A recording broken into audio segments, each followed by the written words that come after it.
وأيوب إذ نادى ربه أني مسني الضر وأنت أرحم الراحمين فاستجبنا له فكشفنا ما به من ضر وآتيناه أهله ومثلهم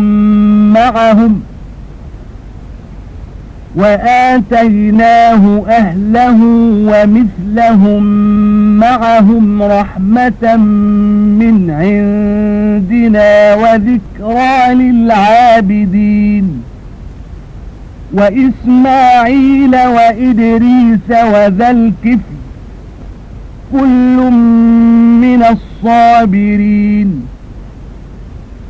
وأدخلناهم في رحمتنا إنهم من الصالحين وذا النون إذ ذهب مغاضبا فظن أن لن نقدر عليه فنادى في الظلمات أن لا إله إلا أنت سبحانك إني كنت من الظالمين فاستجبنا له ونجيناه من الغم وكذلك ننجي المؤمنين. இன்னும் அய்யூப் தம் ரப்பிடம், நிச்சயமாக என்னை நோயினால் ஆன துன்பம் தீண்டியிருக்கிறது. இறைவனே, கிருபை செய்பவர்களிலெல்லாம் நீயே மிக கிருபை செய்பவனாக இருக்கின்றாய் என்று பிரார்த்தித்தபோது நாம் அவருடைய பிரார்த்தனையை ஏற்றுக்கொண்டோம். அவருக்கு ஏற்பட்டு இருந்த துன்பத்தையும் நீக்கிவிட்டோம். அவருடைய குடும்பத்தையும் பின்னும் அதை போன்ற ஒரு தொகையினரையும் அவருக்கு குடும்பமாக கொடுத்தோம்.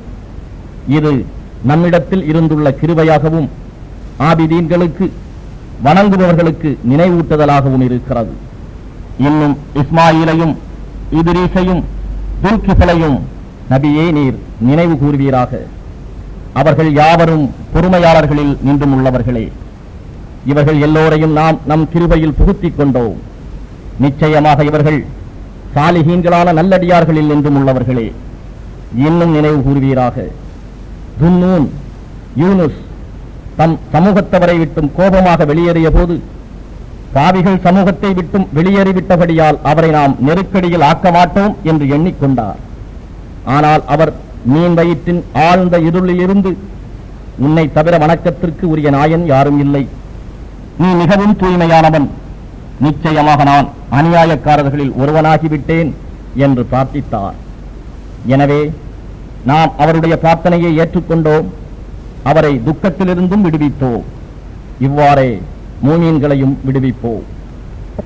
وزكريا إذ نادى ربه رب لا تذرني فردا وأنت خير الوارثين فاستجبنا له ووهبنا له يحيى وأصلحنا له زوجه إنهم كانوا يسارعون في الخيرات ويدعوننا رغبا ورهبا وكانوا لنا خاشعين والتي أحصنت فرجها فنفخنا فيها من روحنا وجعلناها وابنها آية للعالمين إن هذه أمتكم أمة واحدة وأنا ربكم فاعبدون وتقطعوا أمرهم بينهم كل إلينا راجعون فمن يعمل من الصالحات وهو مؤمن فلا كفران لسعيه وإنا له كاتبون. இன்னும் ஜக்கரியா தம் ரப்பிடம், ரப்பே, நீ என்னை சந்ததி இல்லாமல் ஒற்றையாக விட்டுவிடாதே, நீயோ அனந்தரம் கொள்வோரில் மிகவும் மேலானவன் என்று பிரார்த்தித்த போது நாம் அவருடைய பிரார்த்தனையை ஏற்றுக்கொண்டோம். அவருக்காக அவருடைய மனைவியை மலட்டுத்தனத்தை நீக்கி சுகப்படுத்தி அவருக்கு யஹ்யாவையும் நன்கொடையாக அளித்தோம். நிச்சயமாக இவர்கள் யாவரும் நன்மைகள் செய்வதில் விரைபவர்களாக இருந்தார்கள். இன்னும் அவர்கள் நம்மை ஆசை கொண்டும் பயத்தோடும் பிரார்த்தித்தார்கள். மேலும் அவர்கள் நம்மிடம் உள்ளச்சம் கொண்டவர்களாக இருந்தார்கள். இன்னும் தம் கற்பை காத்துக்கொண்ட மரியம் என்பவரை பற்றி நபியே நினைவு கூறும். எனினும் நம் ஆன்மாவிலிருந்து நாம் அவரில் ஊதி அவரையும் அவர் புதல்வரையும் அகிலத்தாருக்கு ஓர் அத்தாட்சியாகவும் ஆக்கினோம். நிச்சயமாக உங்கள் உம்மத் சமுதாயம் வேற்றுமை ஏதுமில்ல ஒரே சமுதாயம்தான். மேலும் நானே உங்கள் ரப்பு, ஆகையால் என்னையே நீங்கள் வணங்குங்கள். ஆனால் பிந்தைய சந்ததியர் தங்களின் மார்க்க காரியத்தில் பிளவுண்டு பல பிரிவுகளாக போயினர்.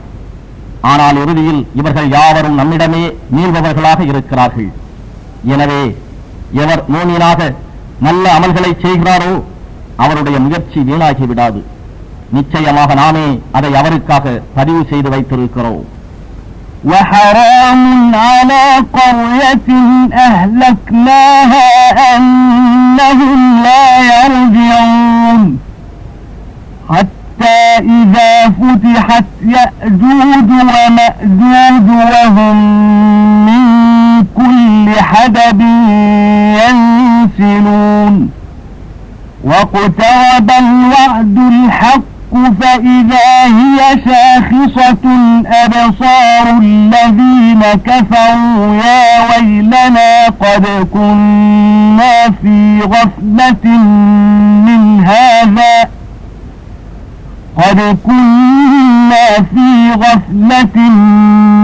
هذا بل كنا ظالمين إنكم وما تعبدون من دون الله حصب جهنم أنتم لها واردون لو كان هؤلاء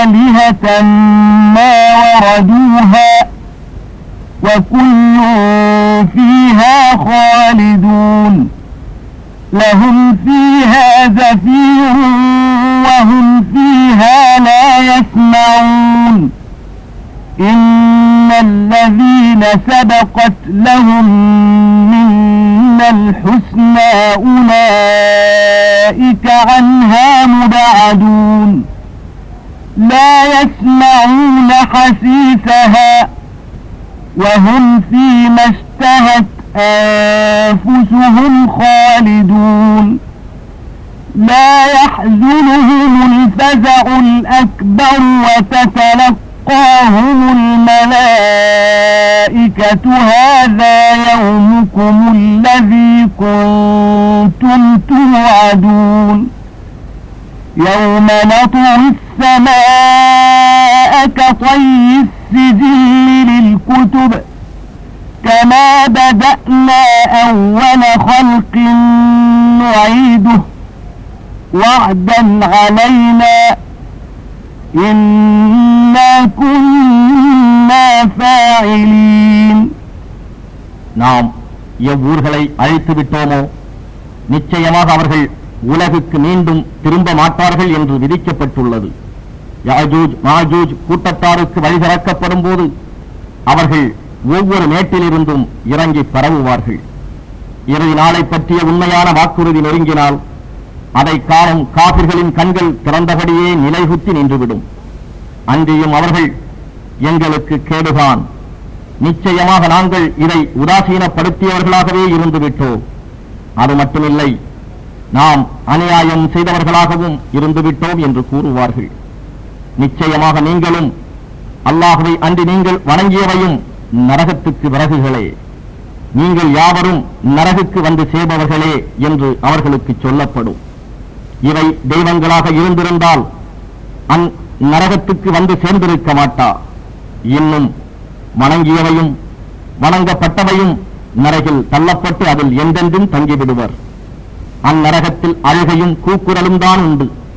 ஒருவர் அழுகை கூக்குரலை மற்றவர்கள் கேட்க மாட்டார்கள். நிச்சயமாக எவர்களுக்கு நம்மிடம் இருந்து மறுமை பேற்றுக்கான அழகிய நன்மை முன் சென்றிருக்கிறதோ அவர்கள் அந்நரகத்திலிருந்து வெகு தொலைவில் இருப்பார்கள். இத்தகைய சொர்க்கவாசிகள் நரகின் கூச்சல்களை கேட்க மாட்டார்கள். தாம் விரும்பும் இன்பத்திலேயே அவர்கள் என்றென்றும் நிலைத்திருப்பார்கள். அந்நாளில் ஏற்படும் பெரும் திகில் அவர்களை வருத்தாது. மலக்குகள் அவர்களை சந்தித்து, உங்களுக்கு வாக்களிக்கப்பட்ட நாள் இதுதான் என்று கூறுவார்கள். எழுதப்பட்ட ஏடுகளை சுருட்டுவதைப் போல் வானத்தை நாம் சுருட்டிவிடும் அந்நாளை நபியே நினைவூட்டுவீராக. முதலில் படைப்புகளை படைத்தது போன்றே அந்நாளில் அதனை மீட்டுவோம். இது நம்மீது வாக்குறுதியாகும். நிச்சயமாக நாம் இதனை செய்வோம். وَلَقَدْ كَتَبْنَا فِي الزَّبُورِ مِن بَعْدِ الذِّكْرِ أَنَّ الْأَرْضَ يَرِثُهَا عِبَادِيَ الصَّالِحُونَ إِنَّ فِي هَذَا لَبَلَاغًا لِقَوْمٍ عَابِدِينَ وَمَا أَرْسَلْنَاكَ إِلَّا رَحْمَةً لِلْعَالَمِينَ قُلْ إِنَّمَا يُوحَى إِلَيَّ أَنَّمَا إِلَٰهُكُمْ إِلَٰهٌ وَاحِدٌ فَهَلْ أَنتُم مُّسْلِمُونَ فَإِن تَوَلَّوْا فَقُلْ آذَنتُكُمْ عَلَىٰ سَوَاءٍ وَإِنْ أَدْرِي أَقَرِيبٌ أَمْ بَعِيدٌ مَا تُوعَدُونَ إِنَّهُ يَعْلَمُ الْجَهْرَ مِنَ الْقَوْلِ وَيَعْلَمُ مَا تَكْتُمُونَ وَإِنْ أَدْرِي لَعَلَّهُ فِتْنَةٌ لَكُمْ وَمَتَاعٌ إِلَى حِينٍ قَالَ رَبِّ احْكُم بِالْحَقِّ وَرَبُّنَا الرَّحْمَنُ الْمُسْتَعَانُ عَلَى مَا تَصِفُونَ. சின்னமாக நாம் ஜபூர் வேதத்தில் முந்தைய வேதத்தை பற்றி நினைவூட்டிய பின் நிச்சயமாக பூமியை சாலிகான என்னுடைய நல்லடியார்கள் வாரிசாக அடைவார்கள் என்று எழுதியிருக்கிறோம். வணங்கும் மக்களுக்கு இதில் இக்குர்ஆனில் நிச்சயமாக போதுமான வழிகாட்டுதல் இருக்கிறது. நபியே, நாம் உம்மை அகிலத்தாருக்கு எல்லாம் ரஹ்மத்தாக ஓர் அருட்கொடையாகவே அன்று அனுப்பவில்லை. எனக்கு வஹி அறிவிக்கப்பட்டிருப்பதெல்லாம் உங்கள் நாயன் ஒரே நாயன்தான் என்பதுதான். ஆகவே நீங்கள் அவனுக்கு வழிபட்டு நடப்பீர்களா என்று நபியே நீர் கேட்பீராக. ஆனால் அவர்கள் புறக்கணித்து விடுவார்களாயின் நான் உங்கள் எல்லோருக்கும் சமமாக அறிவித்து விட்டேன். இன்னும் உங்களுக்கு வாக்களிக்கப்பட்ட வேதனையானது சமீபத்தில் இருக்கிறதா அல்லது தூரத்தில் இருக்கிறதா என்பதை நான் அறிய மாட்டேன் என்று நபியே நீர் சொல்லிவிடுவீராக. வெளிப்படையாக நீங்கள் பேசும் பேச்சையும் அவன் நிச்சயமாக அறிகிறான். நீங்கள் இருதயத்தில் மறைத்து வைப்பதையும் அவன் நிச்சயமாக அறிகிறான் என்றும், உங்களை வேதனை செய்யாது பிற்படுத்தி ஒரு குறிப்பிட்ட காலம் வரை நீங்கள் சுகமாக வாழுமாறு விட்டு வைத்திருப்பது உங்களை சோதிப்பதற்காகவா என்பதையும் நான் அறிய மாட்டேன் என்றும் நபியே நீர் கூறும். ரப்பே, சத்தியத்தை கொண்டு நீ தீர்ப்பளிப்பாயாக. இன்னும் எங்களுடைய ரப்பு உலகில் யாவருக்கும் கிருபை செய்பவன். நீங்கள், அதாவது காபிர்கள் பொய்யாக வர்ணிப்பதற்கு எதிராக அவனிடமே உதவி தேடுகிறோம் என்று அவர் கூறினார். بسم الله الرحمن الرحيم يا أيها الناس اتقوا ربكم إن زلزلة الساعة شيء عظيم يوم ترونها تذهل كل مرضعة عما أرضعت وتضع كل ذات حمل حملها وتضع كل ذات حمل حملها وترى الناس سكارى وما هم بسكارى ولكن عذاب الله شديد ومن الناس من يجادل في الله بغير علم ويتبع كل شيطان مريد كتب عليه أنه من تولاه فأنه يضله ويهديه إلى عذاب السعير يا أيها الناس إن كنتم في ريب من البعث فإنا خلقناكم من تراب ثم من نطفة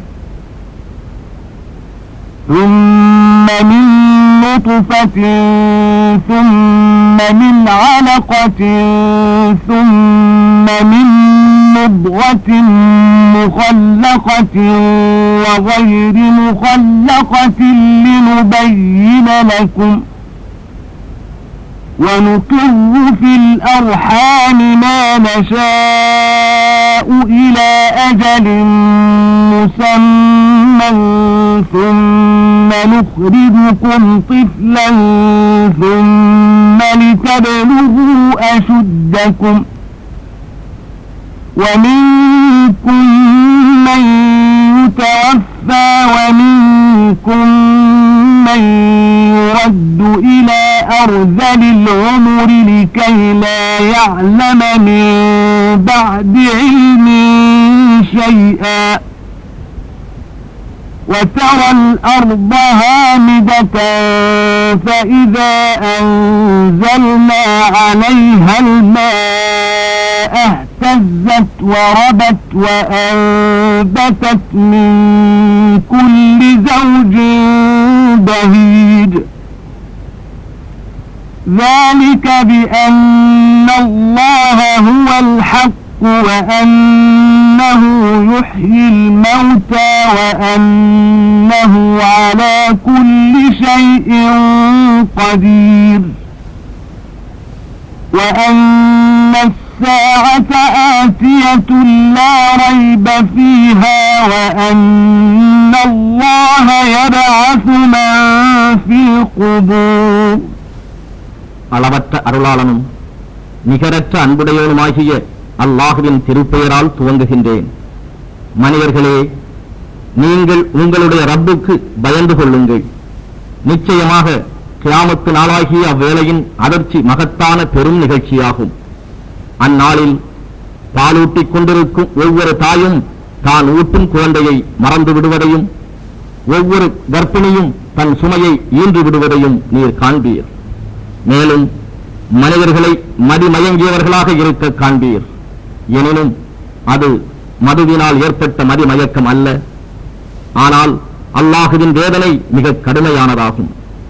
இன்னும் எத்தகைய கல்வி ஞானமும் இல்லாமல் அல்லாஹுவை பற்றி தர்க்கம் செய்கிறவர்களும் மனமுரண்டாய் எதிர்க்கும் ஒவ்வொரு ஷைத்தானையும் பின்பற்றுகிறவர்களும் மனிதர்களில் இருக்கிறார்கள். அவனை ஷைத்தானை பற்றி எழுதப்பட்டுள்ளது, எவர் அவனை நண்பராக எடுத்துக் கொள்கிறாரோ அவரை நிச்சயமாக அவன் வழிகெடுத்து எரி நரகின் வேதனையின்பால் அவருக்கு வழிகாட்டுகிறான். மனிதர்களே, இறுதி தீர்ப்புக்காக நீங்கள் மீண்டும் எழுப்பப்படுவது பற்றி சந்தேகத்தில் இருந்தீர்களானால் அறிந்து கொள்ளுங்கள், நாம் நிச்சயமாக உங்களை முதலில் மண்ணிலிருந்தும் பின்னர் இந்திரியத்திலிருந்தும் பின்பு இரத்தக்கட்டியிலிருந்தும் பின்பு உருவாக்கப்பட்டதும் உருவாக்கப்படாததுமான தசை கட்டியிலிருந்தும் படைத்தோம். உங்களுக்கு விளங்குவதற்காகவே இதனை விவரிக்கிறோம். மேலும் நாம் நாடியவற்றை ஒரு குறிப்பிட்ட காலம் வரை கருப்பையில் தங்கச் செய்கிறோம். பின்பு உங்களை குழந்தையாக வெளிப்படுத்துகிறோம். பின்பு நீங்கள் உங்கள் வாலிபத்தை அடையும்படி செய்கிறோம். அங்கேயும் இதனிடையில் உங்களில் சிலர் மரிப்பவர்களும் இருக்கிறார்கள். ஜீவித்து அறிவு பெற்ற பின்னர் ஒன்றுமே அறியாதவர்களைப் போல் ஆகிவிடக்கூடிய தளர்ந்த வயது வரை விட்டு வைக்கப்படுபவர்களும் இருக்கிறார்கள். இன்னும் நீங்கள் தரிசாய் கிடக்கும் வறண்ட பூமியை பார்க்கின்றீர்கள். அதன் மீது நாம் மழை நீரை பெய்யச் செய்வோமானால் அது பசுமையாகி வளர்ந்து அழகான ஜோடி ஜோடியாக பல்வகை புற்பூண்டுகளை முளைப்பிக்கிறது. இது ஏனெனில் அல்லாஹ் அவனே உண்மையானவன், நிலையானவன், அவனே மரித்தோரை உயிர்ப்பிக்கின்றான். இன்னும் நிச்சயமாக அவன்தான் எல்லா பொருட்களின் மேலும் பேராற்றல் உள்ளவன் என்பதனால் கியாம நாளுக்குரிய வேலை நிச்சயமாக வரும். இதில் சந்தேகமே இல்லை. கபர்களில் இருப்போரை நிச்சயமாக அல்லாஹ் உயிர் கொடுத்து எழுப்புவான். وَمِنَ النَّاسِ مَن يُجَادِلُ فِي اللَّهِ بِغَيْرِ عِلْمٍ وَلَا هُدًى وَلَا كِتَابٍ مُنِيرٍ ثَانِيَ عِطْفِهِ لِيُضِلَّ عَن سَبِيلِ اللَّهِ لَهُ فِي الدُّنْيَا خِزْيٌ وَنُذِيقُهُ يَوْمَ الْقِيَامَةِ عَذَابَ الْحَرِيقِ ذَلِكَ بِمَا قَدَّمَتْ يَدَاكَ وَأَنَّ اللَّهَ لَيْسَ بِظَلَّامٍ لِلْعَبِيدِ وَمِنَ النَّاسِ مَن يَعْبُدُ اللَّهَ عَلَى حَرْفٍ فَإِنْ أَصَابَهُ خَيْرٌ اطْمَأَنَّ بِهِ وَإِنْ أَصَابَتْهُ فِتْنَةٌ انقَلَبَ عَلَى وَجْهِهِ خَسِرَ الدُّنْيَا وَالْآخِرَةَ ذَلِكَ هُوَ الْخُسْرَانُ الْمُبِينُ يَدْعُو مِن دُونِ اللَّهِ مَا لَا يَضُرُّهُ وَمَا لَا يَنفَعُهُ ذَلِكَ هُوَ الضَّلَالُ الْبَعِيدُ يَدْعُو لَمَن ضَرُّهُ أَقْرَبُ مِن نَّفْعِهِ لَبِئْسَ الْمَوْلَى وَلَبِئْسَ الْعَشِيرُ إِنَّ اللَّهَ يُدْخِلُ الَّذِينَ آمَنُوا وَعَمِلُوا الصَّالِحَاتِ جَنَّاتٍ تَجْرِي مِن تَحْتِهَا الْأَنْهَارُ إِنَّ اللَّهَ يَفْعَلُ مَا يُرِيدُ இன்னும் கல்வி ஞானமோ நேர் வழிகாட்டியோ பிரகாசமான வேத ஆதாரமோ இல்லாமல் அல்லாஹுவை குறித்து தர்க்கம் செய்பவனும் மனிதர்களில் இருக்கின்றான். அவன் அல்லாஹுவின் பாதையை விட்டும் மனிதர்களை வழிகெடுப்பதற்காக ஆணவத்தோடு இவ்வாறு தர்க்கம் செய்கிறான். அவனுக்கு இவ்வுலகிலும் இழிவு இருக்கிறது. கியாம நாளில் நாம் அவனை எரி நரகின் வேதனையையும் சுவைக்கச் செய்வோம். உன்னுடைய இரு கரங்களும் முன்னரே அனுப்பியுள்ளதற்காக இது கூலியாக இருக்கிறது. நிச்சயமாக அல்லாஹ் அடியார்களுக்கு ஒரு சிறிதும் அநியாயம் செய்பவன் அல்லன் என்று அந்நாளில் அவர்களிடம் கூறப்படும். இன்னும் மனிதர்களில் ஓர் உறுதியும் இல்லாமல் ஓரத்தில் நின்று கொண்டு அல்லாஹுவை வணங்குகிறவனும் இருக்கிறான். அவனுக்கு ஒரு நன்மை ஏற்படுமாயின் அதை கொண்டு அவன் திருப்தி அடைந்து கொள்கிறான். ஆனால் அவனுக்கு ஒரு சோதனை ஏற்படுமாயின் அவன் தன் முகத்தை அல்லாஹுவை விட்டும் திருப்பிக் கொள்கிறான். இத்தகையவன் இம்மையிலும் மறுமையிலும் நஷ்டமடைகிறான். இதுதான் தெளிவான நஷ்டமாகும். அவன் அல்லாஹுவை அன்றி தனக்கு தீங்கிழைக்க முடியாததையும் இன்னும் தனக்கு நன்மையும் செய்யாததையுமே பிரார்த்திக்கிறான். இதுதான் நெடிய வழிகேடாகும். எவனது தீமை அவனது நன்மையை விட மிக நெருங்கி இருக்கிறதோ அவனையே அவன் பிரார்த்திக்கிறான். திடமாக அவன் தேடும் பாதுகாவலனும் கெட்டவன், அப்பாதுகாவலனை அண்டி நிற்பவனும் கெட்ட தோழனே. நிச்சயமாக அல்லாஹ் ஈமான் கொண்டு சாலிகான நற்செயல் செய்பவர்களை திண்ணமாக அல்லாஹ் சுவனவதிகளில் பிரவேசிக்கச் செய்கிறான். அவற்றின் கீழே ஆறுகள் ஓடிக்கொண்டிருக்கும். நிச்சயமாக அல்லாஹ் தான் நாடுவதை செய்கிறான். من كان يظن أن لن ينصره الله في الدنيا والآخرة فليمدد بسبب إلى السماء ثم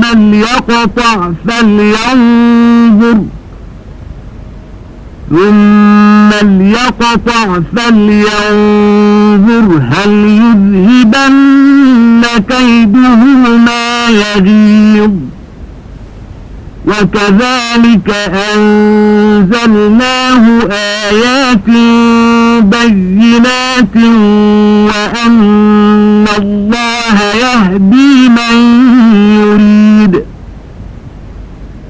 إن الذين آمنوا والذين هادوا والصابئين والنصارى والمجوس والذين أشركوا إن الله يفصل بينهم يوم القيامة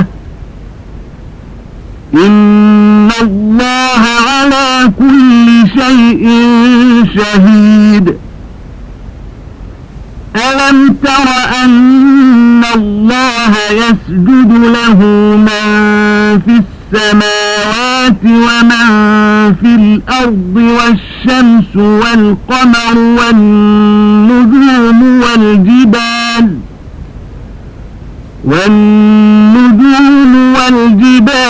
والشجر والدواب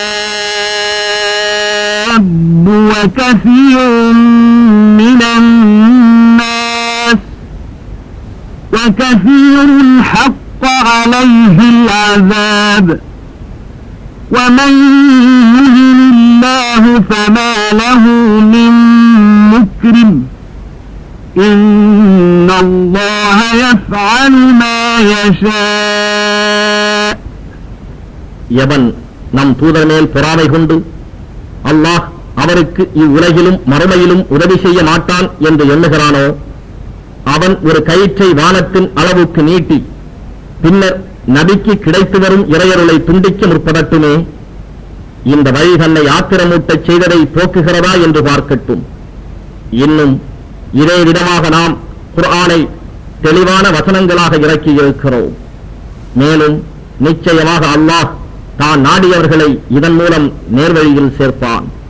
திடனாக ஈமான் கொண்டார்களே அவர்களுக்கும் யூதர்களாகவும் சாபியீன்களாகவும் கிறிஸ்தவர்களாகவும் மஜூசிகளாகவும் ஆனார்களே அவர்களுக்கும் இணை வைப்போராய் இருந்தார்களே அவர்களுக்கும் இடையில் யார் நேர்வழியில் இருந்தார்கள் என்பது பற்றி நிச்சயமாக கியாம நாளில் தீர்ப்பு கூறுவான்.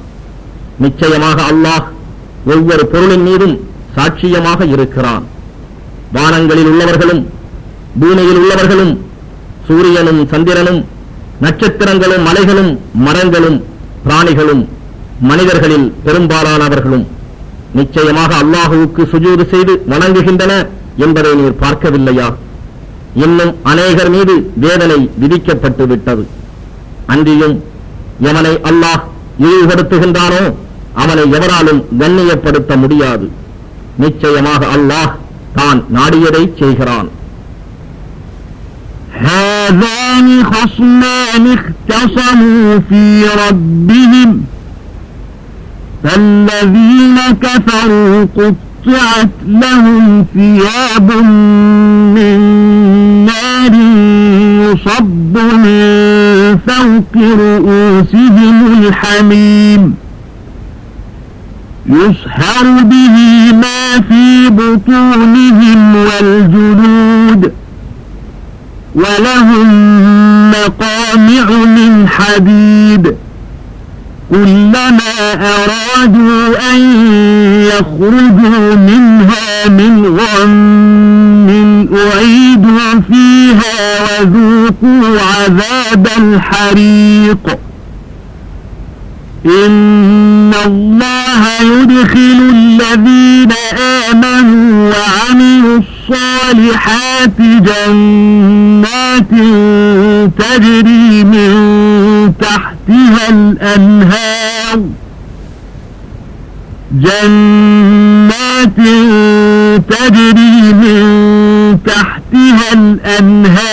يحلون فيها من أساور من ذهب ولؤلؤا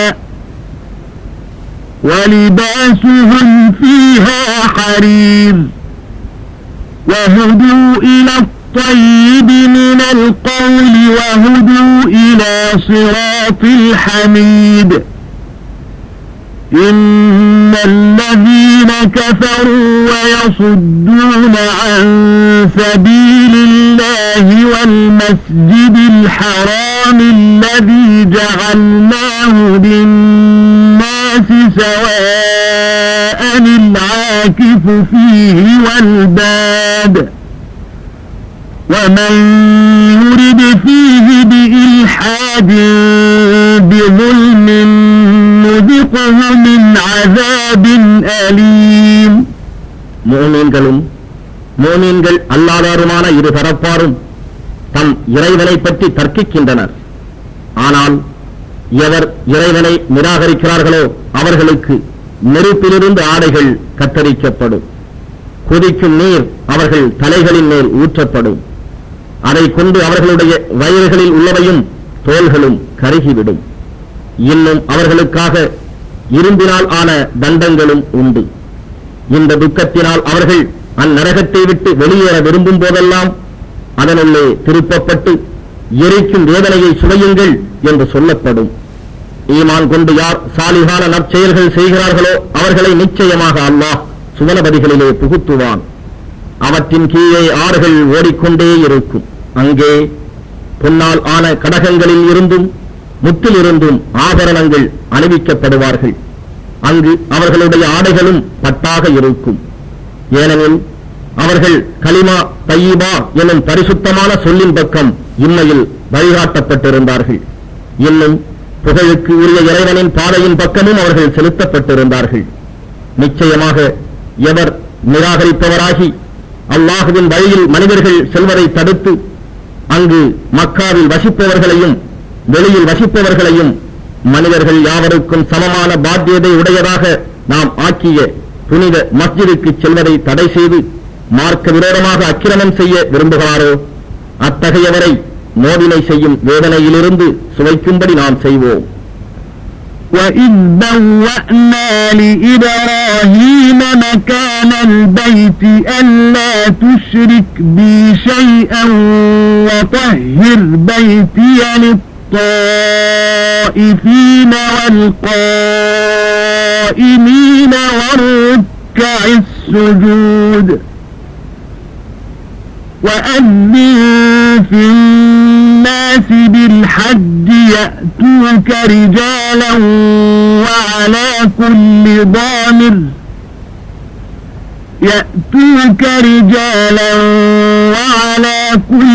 ضَامِرٍ يَأْتِينَ مِنْ كُلِّ فَجٍّ عَمِيقٍ ليشهدوا منافع لهم ويذكروا اسم الله في أيام معلومات على ما رزقهم من بهيمة الأنعام فكلوا منها وأطعموا البائس الفقير ثم ليقضوا تفثهم وليوفوا نذورهم وليطوفوا بالبيت العتيق ذلك ومن يعظم حرمات الله فهو خير له عند ربه وأحلت لكم الأنعام إلا ما يتلى عليكم فاجتنبوا الرجس من الأوثان واجتنبوا قول الزور حنفاء لله غير مشركين به ومن يشرك بالله فكأنما خر من السماء فتخطفه الطير أو تهوي به الريح في مكان سحيق ذلك ومن يعظم شعائر الله فإنها من تقوى القلوب لكم فيها منافع إلى أجل مسمى ثم محلها إلى البيت العتيق. நாம் இப்ராஹீமுக்கு புனித ஆலயத்தின் இடத்தை நிர்ணயித்து, நீர் எனக்கு எவரையும் இணை வைக்காதீர், என்னுடைய இந்த ஆலயத்தை சுற்றி வருவோருக்கும் அதில் ருக்கு சுஜூது செய்து தொழுவோருக்கும் அதை தூய்மையாக்கி வைப்பீராக என்று சொல்லியதை நபியே நினைவு கூறுவீராக. இன்னும் அவருக்கு ஹஜ் செய்ய வருமாறு மனிதர்களுக்கு அறிவிப்பீராக. அவர்கள் நடந்தும் மெலிந்த ஒட்டகங்களின் மீதும் வெகு தொலைவிலிருந்தும் உன்னிடம் வருவார்கள் என கூறினோம்.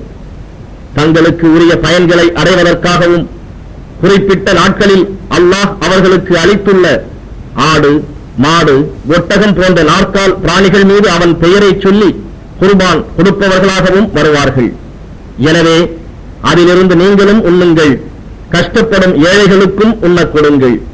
பின்னர் தலைமுடி இறக்கி, நகம் வெட்டி, குளித்து, தம் அழுக்குகளை நீக்கி, தங்கள் நேர்ச்சிகளை நிறைவேற்றி அந்த புனிதமான பூர்வீக ஆலயத்தை தவாபும் செய்ய வேண்டும். இதுவே முறையாகும். மேலும் அல்லாஹுவின் புனிதமான கட்டளைகளை யார் மேன்மைப்படுத்துகிறாரோ அது அவருக்கு அவருடைய ரப்பின் முன் நன்மை இருக்கிறது. இன்னும் நாற்கால் பிராணிகளில் உங்களுக்கு ஆகாதவை என ஓடப்பட்டதை தவிர மற்றவை உங்களுக்கு அனுமதிக்கப்பட்டுள்ளன. ஆகவே விக்கிரகங்களின் அசுத்தத்தில் இருந்து நீங்கள் விலகிக் கொள்ளுங்கள். அன்றியும் பொய்யான சொல்லையும் நீங்கள் விலக்கிக் கொள்ளுங்கள். அல்லாஹுவுக்கு எதையும் இணை வைக்காது அவனுக்கு முற்றிலும் வழிபட்டவர்களாக இருங்கள். இன்னும் எவன் அல்லாஹுவுக்கு இணை வைக்கிறானோ அவன் வானத்திலிருந்து விழுந்து பறவைகள் அவனை வாரி எடுத்துச் சென்றது போலும், அல்லது பெருங்காற்றடித்து அவனை வெகு தொலைவிலுள்ள ஓர் இடத்திற்கு அடித்துக் கொண்டு சென்றது போலும் ஆகிவிடுவான். அவனுடைய கதி அதுதான். மேலும் எவர் அல்லாஹுவின் அடையாளங்களை, ஹஜ்ஜின் கிரியைகள், குறிப்பாக குர்பானி செய்வதற்கான வழிமுறைகள் மேன்மைப்படுத்துகிறாரோ நிச்சயமாக அது அவருடைய இதயங்களின் பயபக்தியை, தக்குவாவை உணர்த்துவதாகும். குர்பானிக்கு என்று நிர்ணயிக்கப்பட்ட பிராணிகளில் ஒரு குறிப்பிட்ட தவணை வரையில் உங்களுக்கு பயனடைய அனுமதி உண்டு. அதன் பின்னர் உரிய காலம் வந்ததும் அவற்றின் குர்பானிக்கான இடம் அந்த புராதான ஆலயத்தின்பால் இருக்கிறது. وَلِكُلِّ أُمَّةٍ جَعَلْنَا مَنسَكًا لِيَذْكُرُوا اسْمَ اللَّهِ عَلَى مَا رَزَقَهُم مِّن بَهِيمَةِ الْأَنْعَامِ فَإِلَٰهُكُمْ إِلَٰهٌ وَاحِدٌ فَلَهُ أَسْلِمُوا وَبَشِّرِ الْمُخْبِتِينَ الذين إذا ذكر الله وجلت قلوبهم والصابرين على ما أصابهم والمقيم الصلاة ومما رزقناهم ينفقون والبدن جعلناها لكم من شعائر الله لكم فيها خير فاذكروا اسم الله عليها صواف فإذا وجبت جنوبها فكلوا منها وأطعموا القانع والمعتر كذلك سخرناها لكم لعلكم تشكرون لن ينال الله لحومها ولا دماؤها ولكن يناله التقوى منكم كذلك سخرها لكم لتكبروا الله على ما هداكم وبشر المحسنين.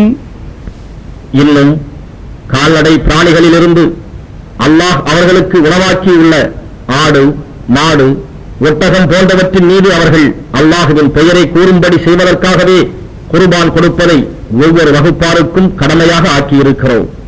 ஆகவே உங்கள் நாயன் ஒரே நாயன்தான். எனவே அவன் ஒருவனுக்கே நீங்கள் முற்றிலும் வழிபடுங்கள். நபியே, உள்ளச்சம் உடையவர்களுக்கு நீர் நன்மாராயம் கூறுவீராக. அவர்கள் எத்தகையோர் என்றால், அல்லாஹுவின் திருநாமம் கூறப்பெற்றால் அவர்களுடைய இதயங்கள் அச்சத்தால் நடுங்கும். அன்றியும் தங்களுக்கு ஏற்படும் துன்பங்களை பொறுமையுடன் சகித்துக் கொள்வோராகவும் தொழுகையை சரிவர கடைபிடிப்போராகவும் நாம் அவர்களுக்கு அளித்தவற்றிலிருந்து இறைவனின் பாதையில் செலவு செய்வோராகவும் இருப்பார்கள். இன்னும் குர்பானிக்கான ஒட்டகங்கள் அவற்றை உங்களுக்காக அல்லாஹுவின் அடையாளங்களிலிருந்தும் நாம் ஆக்கியிருக்கிறோம். உங்களுக்கு அவற்றில் மிக்க நன்மை உள்ளது. எனவே அவை உரிய முறையில் நிற்கும் போது அவற்றின் மீது அல்லாஹுவின் பெயரை சொல்லி குர்பான் செய்வீர்களாக. பிறகு அவை தங்கள் பக்கங்களின் மீது சாய்ந்து கீழே விழுந்து உயிர் நீத்தபின் அவற்றினின்று நீங்களும் உண்ணுங்கள். வறுமையிலும் கையேந்தாமல் இருப்பதை கொண்டு திருப்தியாய் இருப்போருக்கும் இறப்போருக்கும் உண்ணக் கொடுங்கள். இவ்விதமாகவே நீங்கள் நன்றி செலுத்தும் பொருட்டு அவற்றை உங்களுக்கு வசப்படுத்தி கொடுத்திருக்கிறோம். எனினும் குர்பானியின் மாமிசங்களோ அவற்றின் உதிரங்களோ அல்லாஹுவை அடைவதில்லை. ஆனால் உங்களுடைய தக்வா பயபக்திதான் அவனை அடையும். அல்லாஹ் உங்களுக்கு நேர்வழி காண்பித்ததற்காக அவனை நீங்கள் பெருமைப்படுத்தும் பொருட்டு இவ்வாறாக அவற்றை உங்களுக்கு வசப்படுத்தி கொடுத்திருக்கிறான். ஆகவே நன்மை செய்வோருக்கு நேர் நன்மாராயம் கூறுவீராக. إن الله يدافع عن الذين آمنوا إن الله لا يحب كل خوان كفور أذن للذين يقاتلون بأنهم ظلموا وإن الله على نصرهم لقدير الذين أخرجوا من ديارهم بغير حق إلا أن يقولوا ربنا الله ولولا دفع الله الناس بعضهم ببعض لهدمت صوامع وبيع وصلوات ومساجد يذكر فيها اسم الله كثيرا ولينصرن الله من ينصره إن الله لقوي عزيز الذين إن مكناهم في الأرض أقاموا الصلاة وآتوا الزكاة وأمروا بالمعروف ونهوا عن المنكر ولله عاقبة الأمور. நிச்சயமாக அல்லாஹ் ஈமான் கொண்டவர்களை இணை வைப்பவர்களின் தீமைகளிலிருந்து பாதுகாத்துக் கொள்கிறான். நம்பிக்கை மோசம் செய்பவர்களையும் நன்றி கெட்ட மோசக்காரர் எவரையும் நிச்சயமாக அல்லாஹ் நேசிப்பதில்லை. போர் தொடுக்கப்பட்டோருக்கு அவர்கள் அநியாயம் செய்யப்பட்டிருக்கின்றார்கள் என்பதனால் அவ்வாறு போர் கொடுத்த காபிர்களை எதிர்த்து போரிடுவதற்கு அனுமதி அளிக்கப்பட்டிருக்கிறது. நிச்சயமாக அவர்களுக்கு உதவி செய்ய அல்லாஹ் பேராற்றல் உடையவன். இவர்கள் எத்தகையோர் என்றால், நியாயம் இன்றி தம் வீடுகளை விட்டு வெளியேற்றப்பட்டார்கள். எங்களுடைய இறைவன் ஒருவன்தான் என்று அவர்கள் கூறியதை தவிர வேறு எதுவும் அவர்கள் சொல்லவில்லை. மனிதர்களில் சிலரை கொண்டு அல்லாஹ் தடுக்காதிருப்பின் ஆசிரமங்களும் கிறிஸ்தவ கோயில்களும் யூதர்களின் ஆலயங்களும் அல்லாஹுவின் திருநாமம் தியானிக்கப்படும் மஸ்ஜிதுகளும் அழிக்கப்பட்டு போயிருக்கும்.